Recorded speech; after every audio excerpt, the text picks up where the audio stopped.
He was born in Pretoria, South Africa, 1971. Quiet kid, obsessed with computers and rockets. Nobody paid attention. Why would they? A teenage Elon packs a small bag. No emotion, no goodbye. He stares at a world map on the wall. The pins are in America, Canada, Mars. Zip2, PayPal, Tesla, SpaceX, Starlink, Neuralink. Each clip shows success and control tightening. By 2020, he wasn't a businessman anymore. He was infrastructure. Every government contract, every satellite, every communication system routed through him somehow. You couldn't turn off Musk without turning off the planet. Tesla CEO Elon Musk tweeting that he's considering taking Tesla private at $420 and that funding is secured.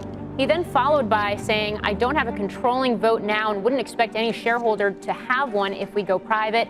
I won't be selling in either scenario. Let's bring in Mike Santoli. He called it innovation. The markets called it genius. But somewhere between saving the world and owning it, the line blurred. We thought these were separate companies. Turns out they all report to the same core, AI, built years ago under Neuralink. It doesn't just connect brains, it connects systems. People often talk about Musk companies as if they're separate empires. Tesla for cars, SpaceX for rockets, Starlink for satellites, Neuralink for brain tech, and X for social media.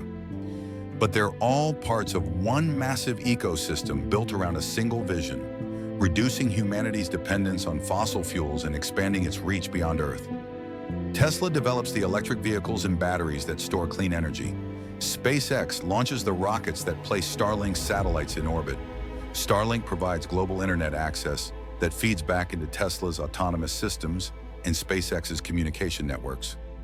Neuralink, meanwhile, explores direct brain-computer interfaces, a bet on the next frontier of human-machine connection. While X serves as the public platform for Musk's ideas, influence, and data flow. It's not a secret AI tying them together, but a shared architecture of technology, data, and ambition. A single man's attempt to merge energy, transportation, space, and information into one interconnected future. In the late 90s, while the world was still trying to understand the internet, Musk was already building companies inside it. Zip2 digitized newspapers before anyone cared. PayPal redefined money before banks realized what was happening. After eBay bought it, Musk could have retired rich. But instead, he aimed higher. He looked up at the stars and decided that if no one else would make humanity multiplanetary, he would. That's where SpaceX was born. Everyone said it would fail.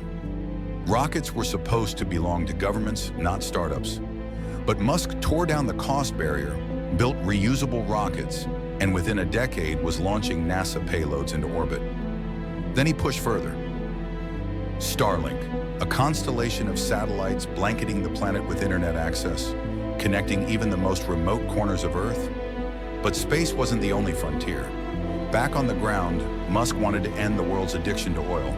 Tesla wasn't just a car company, it was a catalyst, an energy revolution disguised as luxury vehicles.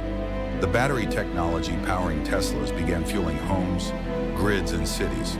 Solar City joined the plan, turning rooftops into power plants. One ecosystem feeding another, all designed to break the chains of fossil fuel dependence. Then came Neuralink, an audacious leap into the human brain itself. While people saw it as sci-fi, Musk saw it as the next logical step. If AI was going to evolve faster than humanity, we'd need a way to keep up. Not through fear, but through integration. And when he took over Twitter, rebranding it as X, many saw chaos. But for Musk, it was another part of the architecture, a real-time communication platform tied to everything else. Transportation, energy, satellites, even the flow of global information. From electric cars to Mars rockets, from brain chips to satellites, each piece feeds the next. It's not coincidence. It's vertical integration on a planetary scale. Every product, every company, every risk taken is part of a single narrative. Make humanity sustainable on Earth and capable of surviving beyond it. Musk is polarizing, relentless, sometimes reckless, but impossible to ignore. He's not just building products, he's building infrastructure for civilization's next chapter. Whether history will see him as visionary or villain will depend on what his technology does with the power he's created. But one thing is clear, he didn't wait for permission. He built the future himself. But even for someone who builds rockets and rewires industries, time is still the one thing he can't control. Musk is no longer just a CEO. He's a symbol, caught between savior and disruptor. Every move he makes ripples across markets, nations, and millions of lives. He's become the kind of figure the modern world wasn't built to handle. One man moving faster than entire governments, wielding the reach of empires without ever being elected to anything. Some call him dangerous.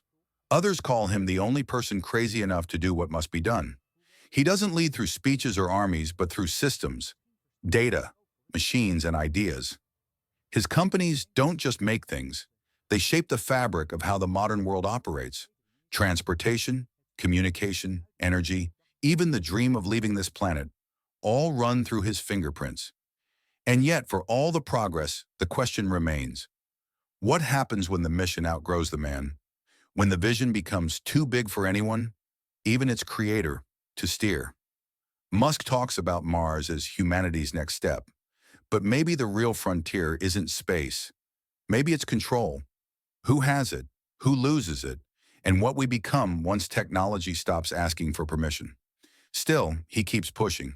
New rockets, new AI, new worlds to conquer. Failure isn't defeat to him, it's iteration. He once said he'd rather die on Mars than live a comfortable life on Earth. That tells you everything you need to know. Musk doesn't build for applause. He builds because standing still feels like extinction. Love him or hate him, you can't look away. Because somewhere between the chaos and the brilliance, between the risks and the reinventions, he's already changed the trajectory of the species. Whether that ends in a golden age or a warning for future generations, that's not his to decide anymore. The truth is, Elon Musk doesn't just build technology, he builds momentum. And once that momentum starts, it doesn't stop. It races forward, beyond critics, beyond failure, beyond fear, toward a future no one fully understands, but everyone will have to live in. Maybe that's his legacy. Not a man who controlled the world, but one who forced it to evolve. Because in the end, progress has never been comfortable. It's just inevitable.